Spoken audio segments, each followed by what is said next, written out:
గుంటూరు జిల్లా తాడేపల్లిలో స్వచ్ఛ మంగళగిరి కార్యక్రమంలో భాగంగా ఖాళీ స్థలాల్లో పేరుకుపోయిన ప్లాస్టిక్ కవర్లు, వ్యర్థ పదార్థాలను ఏరివేస్తూ డ్రైనేజీలను శుభ్రపరుస్తూ స్థానికులకు అవగాహన కల్పిస్తున్నామని కమిషనర్ అలీం బాషా తెలిపారు.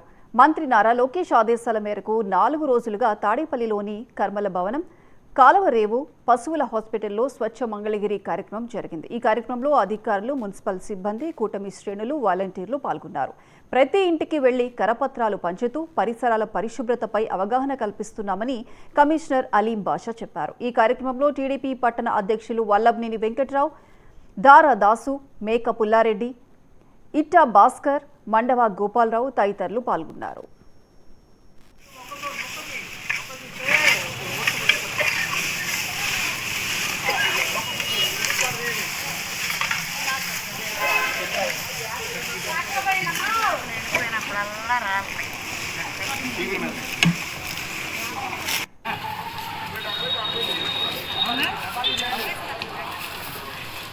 ప్లస్ మున్సిపల్ కార్పొరేషన్ ఒక లిమిటెడ్ ఫండ్స్తో టేకప్ చేసి ప్రతి రోజు 2 సెక్రటేరియట్స్ తీసుకొని ఒక క్లీనప్ డ్రైవ్ చేస్తున్నాము. క్లీనప్ డ్రైవ్తో పాటు ఐఈసీ క్యాంపెయిన్, బేసిక్గా ఒకసారి క్లీన్ చేయడమే కాకుండా ప్రజల్లో అవేర్నెస్ తీసుకురావడానికి కార్యక్రమం చేపట్టడం జరుగుతుంది. ఇందులో ప్రజల భాగస్వామ్యం అనేది, ఇది ప్రజల భాగస్వామ్యం చేసే కార్యక్రమం. మనం ఒకసారి ప్రతి ఇంటి నుంచి కూడా ప్రతిరోజు చెత్త బండి పంపించి చెత్త కలెక్ట్ చేసే బాధ్యత మున్సిపల్ కార్పొరేషన్ది. అది 100కు 100% ఎక్కడ కూడా పొరపాటు లేకుండా చేస్తాం.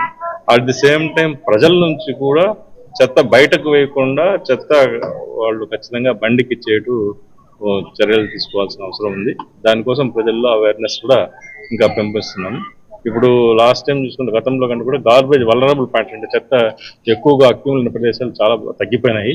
అయినా కూడా అక్కడక్కడ లిటరింగ్ వస్తుంది. దాన్ని కూడా పూర్తిగా మనం నిర్మూలించడానికి కార్యక్రమం ఈ స్వచ్ఛ మంగళగిరి యొక్క ఉద్దేశం.